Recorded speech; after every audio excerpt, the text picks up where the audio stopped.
I am Veda Pendleton, and I'm going to share with you my memoir that is titled Prepped, Coming of Age in Black and White America.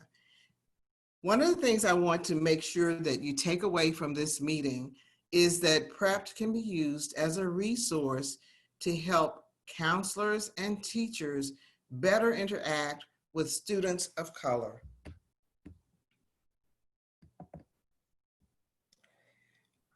I'm going to start with a poem that tells you a little bit about me and my culture. It is featured in my book as an introduction to who I am.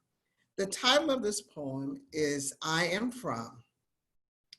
I am from a sizzling hot comb and curling iron, a back porch and wringer washer.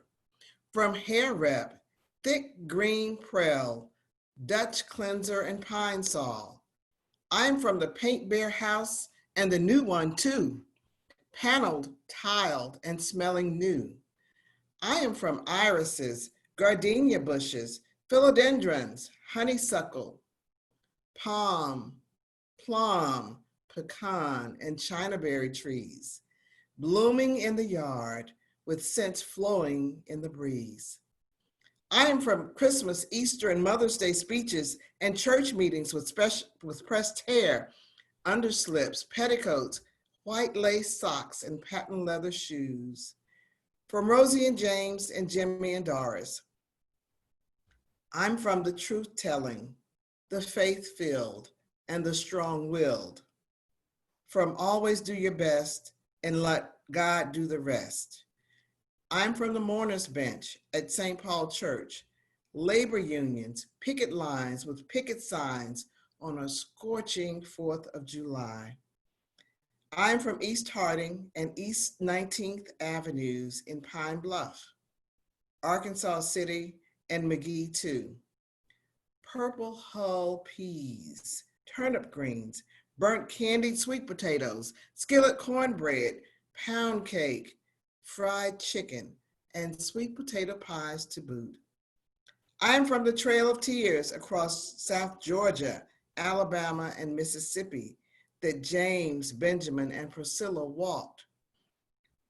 From the letter writing, politics entering, and campaign winning, photographed and archived on a love wall and a family wall with everyone grinning. Pictures remembering and honoring the lives of mothers, fathers, sisters, brothers, and all y'all. So who am I? I am Veda Pendleton. I am an educator, I'm an author, and I am a consultant, particularly on issues of diversity, equity, and inclusion. Prepped is a memoir, which means it's simply a slice of my life, but it's the slice that tells of my journey from Pine Bluff, Arkansas, to an all-girls prep school in Connecticut in the 1970s. I wrote it because I wanted to share that portion of my life with readers, and my intended audience initially was family and friends, but I found that I have a much broader audience with people of all races and ages.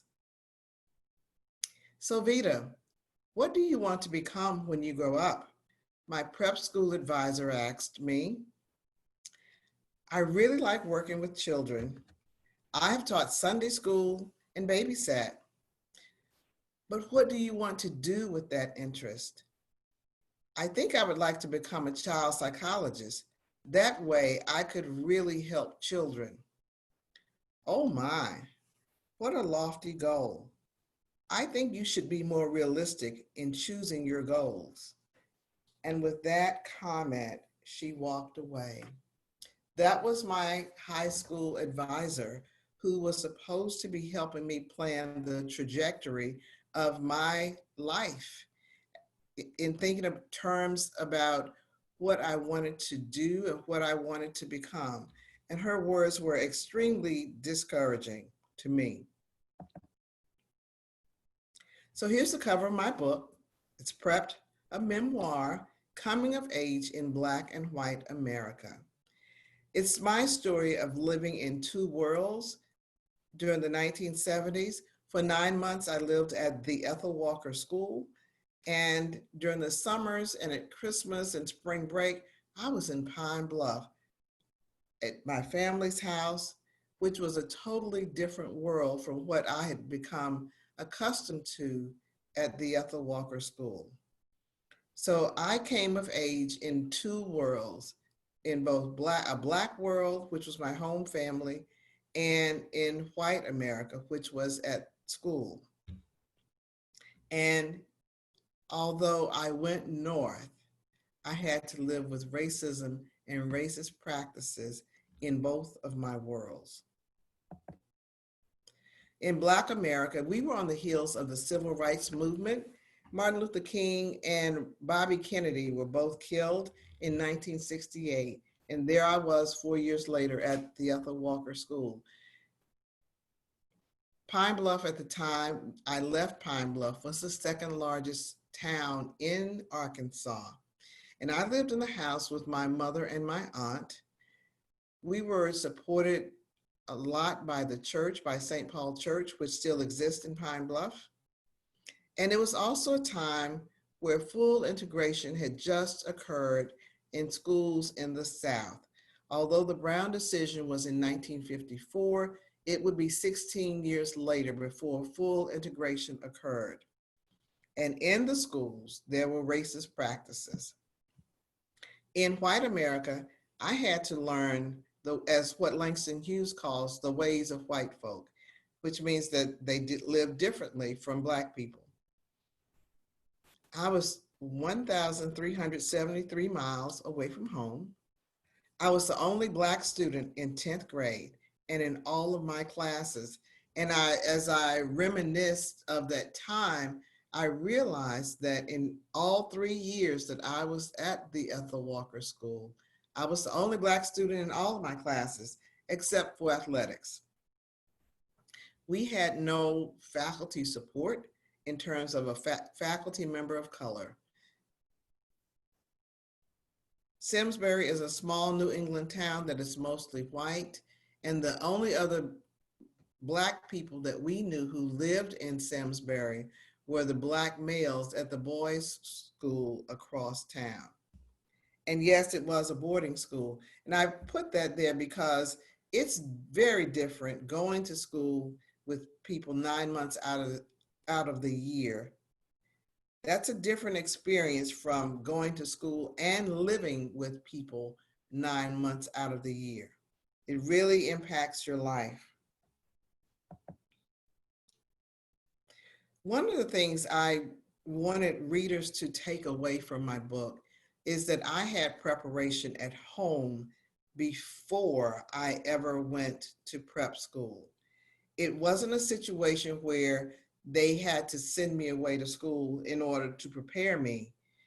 I was prepared by my mother, my aunt, my family, community, and the church before I ever left Pine Bluff. They knew what I would need in order to experience success in America. So here's a quote from my book on page 18.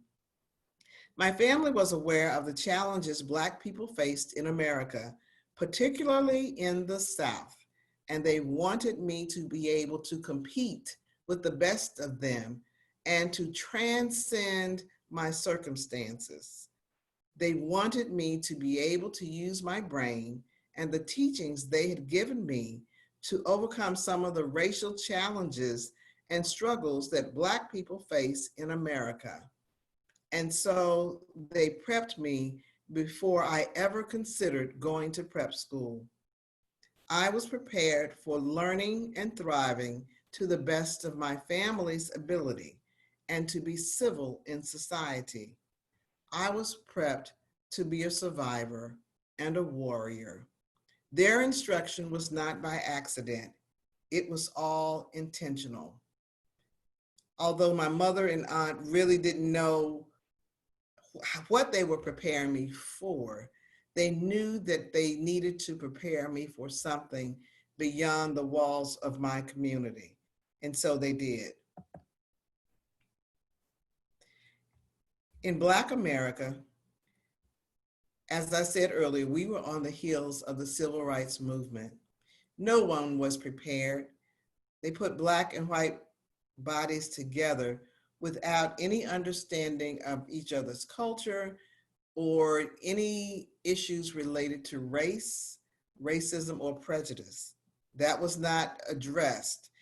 I think people thought that because the civil rights movement had occurred, that equity existed in schools, and it did not. So racist practices continued. Teachers held low expectations for Black students, and they did not differentiate their instruction to help struggling Black students in the classroom, something that they did for white students.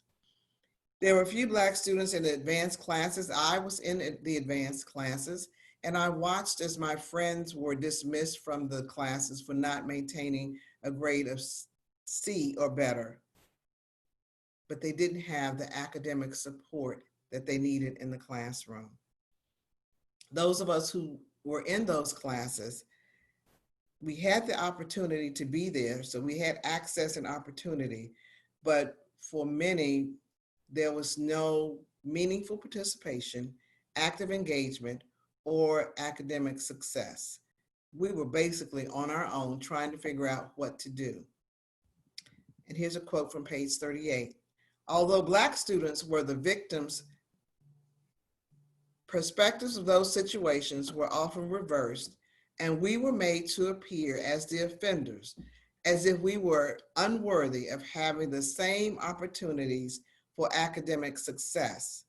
And even though we were in the same classrooms with white students, the opportunities for success were not the same. And it was often made to look like our lack of success was due to our own lack of effort, inferior ability, and race. Unfortunately, for many, the notion of unworthiness seeped into their spirits and became inhibitors of the desire for more, but above and beyond what they saw at Southeast and in Pine Bluff. That was not the case for me. And this quote is important because a lot of times educators believe that children of color are not successful because of a lack of effort, because of inferior ability, and because of their race. And nothing could be further from the truth. That is not all, that is rarely the case. So with integrated schools, there was unfairness from both Black and white teachers, and I share that in my book, in particular about band. There was no culturally diverse literature or content. And one of the things I share is that we read a lot of books about the pursuits of white boys in America. And I wanted to know, as a teenager, weren't the stories of Black and brown boys and girls equally as interesting and equally as engaging? And so for me, I really wanted to connect with the characters on the page. I wanted someone who looked and felt and thought the way that I did at that time. And I've said also that my book is the book that I wanted to read as a teenager growing up. I wanted to read about another Black girl who was going through some of the things that I was going through as a teenager. And so the way that I got to the Ethel Walker School was through the work of Marion, who served as my mentor mentee. And he is my cousin, but he is more like a brother to me. And so he mentored me through applying through a program called A Better Chance. And A Better Chance is a nonprofit organization out of New York City that recruits students of color who are economically disadvantaged to attend prep schools. The one thing that ABC has understood for over 50 years now is that talent is universal, but opportunities are not universal. And that many times talented students and gifted students don't have the same opportunities that their white peers of equal giftedness may have. white students tend to have more opportunities than other students do. And so ABC decided that they would recruit talented young people to attend prep schools. And of course, we had to take admissions tests in order to be there.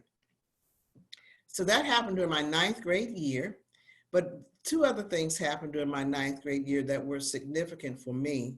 And one is at the end of the school year in ninth grade, an award was always given to the boy and girl who had the highest grade point average in ninth grade. In my ninth grade year, they did not give an award to a girl. They gave it to three boys. And there I sat thinking and knowing that I had the highest grade point average for a girl at the school. But it was also the year that my classmates voted me most likely to succeed. And that was heartfelt, and I really appreciated that. So the letter came. I had never heard of the Ethel Walker School, but in the letter, they offered me a full ride. And what that meant was they gave me everything financially that I needed in order to be there. One of the things I ended up understanding was that students need more than just the financial resources in order to be successful. Yes, that's one piece, but the other piece has to do with the social, emotional, and academic side of learning. As a part of my agreement to attend the Ethel Walker School, I had to attend a 3-week summer program at Williams College. And then we had summer reading. And I'll say this, the summer reading was much like the reading that I did in ninth grade. It was still about the pursuits of white males. And I still longed for books that were about Black females or about Black students. So here's a picture of the school. This is what it looks like today. All those buildings were there when I was there, except for the one that's on the far right, which is a relatively new building, the computer lab and library. So a whole new world opened for me at the Ethel Walker School. I had roommates. We wore uniforms to class. We had really tough courses.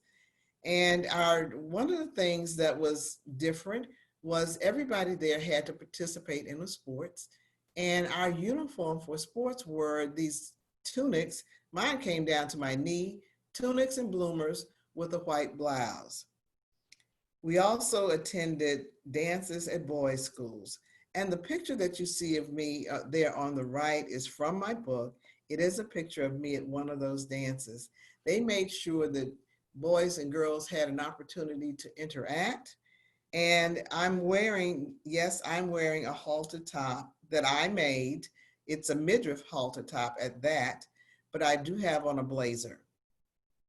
And one of the other things that happened at our school was we had a slave auction one year. As a fundraiser, the development office actually hosted a slave auction whereby students paid money to buy the services of teachers and administrators. There was no understanding of racial insensitivity, and it was seen as a welcome activity on campus. I just shudder to think now about that time and our participation in that activity. The Ethel Walker School was a place of nice white ladies and rich white girls. We had rigorous coursework. The reading was different. And one of the things that happened to me on my second day in English class was shaming because I really didn't understand what we read, although I read it. So that's a part of my book as well. There was no culturally responsive teaching. No one thought about meeting the needs of each and every student in the classroom. It was teaching what the teachers were accustomed to teaching. And I understand they had a list of books that they had to use, but those books were not culturally diverse. And no one was thinking or looking out for the well-being of the Black and brown girls at the school. There were low expectations for us, and that was revealed in my advisor's comments, but it was also revealed in the way in which some of the teachers taught. Not everybody was like that, but a lot of them were. So I talk about classroom shaming in my book, and another incident happened where I was shamed because I chose Angela Davis as someone who I admired and did a report on her. And so I did not understand why my teacher was so upset with me about choosing Angela Davis, but she had a personal connection to what happened at the prison in California, where prison guards died as well as prisoners. And so she was quite furious with me for choosing Angela Davis. And here are my thoughts about that incident as found on page 197. I wondered what Mrs. Levy thought of me as a Black student in her classroom. Did she see me as poor little Veda from Pine Bluff, who had so much to learn about white people and what they liked and disliked? Did she see me as someone who had her own dreams and desires? Or was I supposed to dream the same dreams as the white middle-class girls? What did she really think of me? And no matter what she thought of me, did she care enough to get to know me as a Black girl who was growing and learning about herself and about the world and the environment in which she lived and learned? And so I share this part because it was a very painful response from the teacher in shaming me about choosing Angela Davis. And I wanted to know, did she really think that I was supposed to think, feel, and believe the same thing that middle-class white girls did? I suppose she did, but we won't ever really know that. But we didn't have a relationship outside of the classroom for us to have a conversation about this situation. As I said earlier, there were no adults of color. So there was no academic, emotional, or social support for us. If we had a problem, we had to figure it out the best way that we could.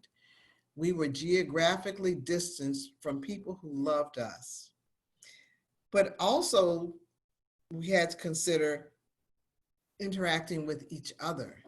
And in my chapter that's titled Skin Folk Ain't Always Kinfolk, I share a couple of stories about things that happened to me with the Black girls with whom I lived, with my roommates. So that's equally interesting. So in addition to the financial support, Black students need mentoring and guidance. And that is guidance with an even hand. And I say even hand by meaning without stereotyping students and making them think that they are less than or holding low expectations for them. They need mentoring and guidance that says the world is your oyster and go after it. Pursue your dreams, the things that are important to you. And then they need the support of counselors and teachers to guide them in those directions. Here's a quote from page 292. Students who are like me desire mentoring and effective guidance that will usher them through the daily challenges posed in adjusting academically, socially, and emotionally. Money is never the only need. Students need love, a sense of belonging, and support both inside and outside of the classroom. Love in the curriculum is social justice readings, discussions, and assignments that help all students grow and learn in meaningful ways that will transform their lives. Many teachers and administrators say they love their students, but what does that love look like? If that love does not include social justice, readings, discussions, and assignments, it's no love at all. In order to love, you must discuss issues of social justice. And in these days, as we struggle with race and issues of racism, systemic racism in our communities, we have to talk about social justice. That's what helps all of us grow. So there are themes in PrEP, and the themes are equity, diversity and inclusion, resiliency, single gender education, coming of age, staying focused, and overcoming obstacles. And just the staying focused part. Children are going to face obstacles, but how do you help them stay focused and pursue their goals? How do you help them make the right choice on a daily basis? For me, it was difficult at a boarding school because there was no guidance to help me make the right choice. But as counselors, you have an opportunity to make the right choice or to help students make the right choice on a daily basis. So how can PrEP help you in your role? PrEP offers insight into the learning, social, and emotional needs of students of color, especially African American students. It addresses issues of diversity, equity, and inclusion in a helpful and thoughtful narrative. And I've said to others that it is a resource where you can begin to have the conversations about race in America. In PrEP, I use real life examples of what happens to students of color with nice white ladies.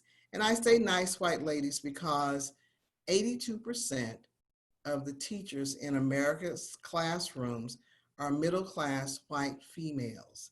And so those are the people who are in front of our children.